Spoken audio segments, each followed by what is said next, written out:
First tonight, Washington says it's sanctioning Russia's two biggest oil companies to pressurize Moscow to negotiate a Ukraine peace agreement. It's the first time the Trump administration has imposed direct costs on the Kremlin over its full-scale invasion. Correspondents say it's a significant shift in policy by the Trump administration, which hasn't followed through on several previous threats. They say this latest move is designed to inflict enough damage on the Russian economy to encourage President Putin to end the war in Ukraine. Announcing the news of the sanctions, the U.S. Treasury Secretary Scott Bessent said they were needed to address Russia's lack of serious commitment to a peace process. He called for an immediate ceasefire and urged America's allies to support the U.S. and adhere to the sanctions. Mr. Trump called the sanctions tremendous, saying he hoped they would not be on for long and the war would be settled. The two oil companies are responsible for more than half of all Russian oil production, and Ukraine's President Zelensky has welcomed the sanctions, saying it would increase pressure on President Putin.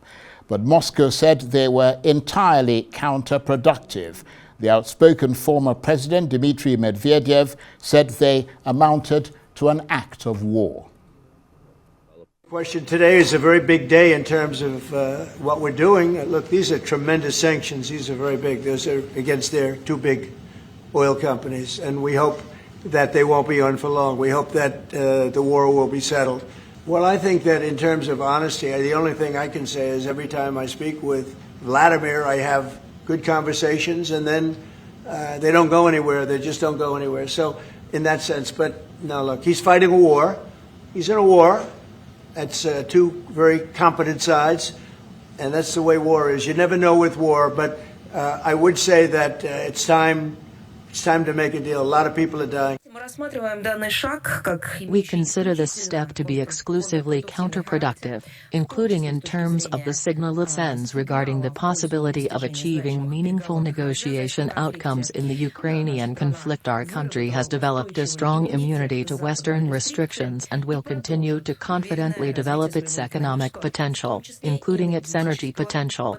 Sanctions on Russia, 19th package is very important, and of European leaders of EU, but American sanctions are also very important. This is a good signal to other countries in the world to join the sanctions. You know that. Well, for more on this, I'm joined now on the line from an undisclosed location in Ukraine by the politician and member of the Ukrainian parliament, Oleksiy Goncharenko, who is also a member of the Ukrainian delegation to the Parliamentary Assembly of the Council of Europe. Mr. Goncharenko, thank you very much indeed for joining us. Presumably, you welcome these sanctions. Absolutely. That's a very right and bold step from President Trump. And finally, this is the first direct sanctions against Russia which are imposed during his presidency. So he shows that he clearly understands that Putin understands only one language of strength. And President Trump now is acting in this direction. But how much of an impact do you think these sanctions will have to change Moscow's behavior? Because I understand those two companies deal with about 80% of Russian oil production, and they are the main suppliers of India and China. So might this potentially seriously damage Russia's income? It will. I'm absolutely sure about this. In what numbers, how quickly, that's another question. It can take some time, but we already know that Indian companies and China are already limiting and stopping to buy Russian oil. Maybe not completely, but seriously. And for Russia, it will be very painful because India and China together, it's 80% of Russian oil export today. And in reality, I can't understand to whom Russia will sell its oil, if not to these countries. So this is very significant. And I hope this will finally sober Putin, because what Trump is proposing and what Ukraine agrees on is absolutely immediate ceasefire to stop the war now. Even nobody is telling about we do not, yeah, we want to control all our territories, but we agree to stop the hostilities now when 20% of Ukrainian territories are occupied by Russia. So I don't understand what Putin wants more. So if he wants to take the whole Ukraine, this will never happen. So why he still continues the war? Why thousands of people are dying almost every day? What for what? Putin is just a crazy dictator. You are now showing the coverage, like yesterday in Kharkiv, the second largest Ukrainian city, Russia attacked the kindergarten. Just the kindergarten, 3 drones attacked a kindergarten. So what is he doing? He's just, I don't know, maybe he's completely crazy already. But maybe these sanctions will sober finally Putin. However, Mr. Goncharenko, there have been sanctions on the Russian economy since the beginning of the war, and they don't appear to have hampered President Putin's efforts so far. Yeah, we can say that the sanctions did not stop the war, but the sanctions, there is a lot of harm for Russian economy because of sanctions. Putin doesn't care about the quality of life of Russian people, it's clear. But at some point, his regime may crack because just people will lose their possibilities to leave. So we will see. I don't know what will be the reaction. I don't know what Putin exactly will do. But what I do know is that Russian economy is in bad mood already. And with these new sanctions, it's getting much worse. So we will see. Again, it is absolutely logical to stop the war now. The only person who is against this is Putin. And I hope that these sanctions and maybe the possibility that long-range American missiles, Tomahawks, will be delivered to Ukraine, maybe these will change his mind and make him to have a real negotiations. Well, I'm going to come to that issue of the Tomahawks in a minute. But what do you make of the timings of these sanctions from the US? I mean, it's the first time in more than 3 years of war that Washington has imposed direct sanctions on Russia over its invasion. I mean, what do you think has changed to make Mr. Trump do this? No, I will just correct you. It's not the first time for 3 years. It's the first time since January. When President Trump took an office. But before this, the previous president, US President Biden, he imposed a lot of sanctions against Russia. But after Trump took the office, he stopped to do this. And he tried, as he said, I want to make peace, and we want to have peace too. But he thought that Putin is ready for some peace. He was just trying to find a solution which will be okay for Russia.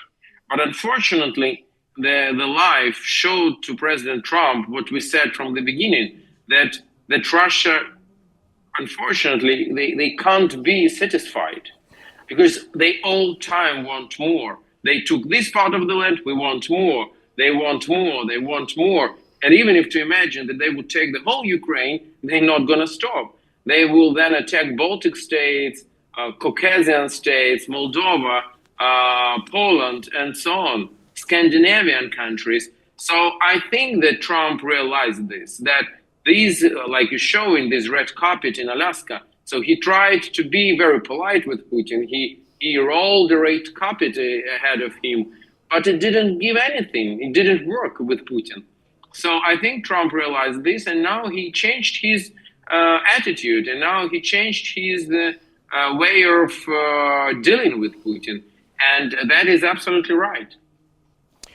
But I'm sure you know that many experts believe that these sanctions could actually be counterproductive to the hoped-for dialogue between Washington and Moscow, and that we may well see in the coming days a clearly visible escalation of negativity, or at the very least a political deadlock, rather than the sanctions forcing Mr. Putin to reevaluate his approach to the war in Ukraine. No, I absolutely disagree with this, because what is the sense of dialogue if the result is zero? No, it's great to speak, but the result is zero. As President Trump said, I have a very good conversations with Putin, he said. You just showed his quote. Then nothing is happening. So what is the sense? It's not a dialogue. It's just Putin playing his games and playing out Trump. So Trump doesn't want to be played. That's it. So no, it couldn't be counterproductive. Quite opposite.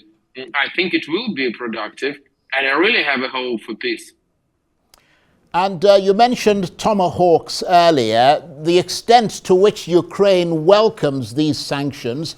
How does that compare to how it would welcome tomahawk missiles from the US? Because, I mean, President Zelensky, as you pointed out, has been pushing for that, saying that that is what will ultimately bring Vladimir Putin to heel. Because this is a powerful weapon, and why Russia still has some leverage over Ukraine, because Russia can attack any part of Ukrainian territory any moment, and Ukraine can't. Russia is very big, and we don't have a long-range capacities to do this. With tomahawks, the situation will change, and this will be very painful for Russia. So again, we don't need tomahawks for themselves. We need peace.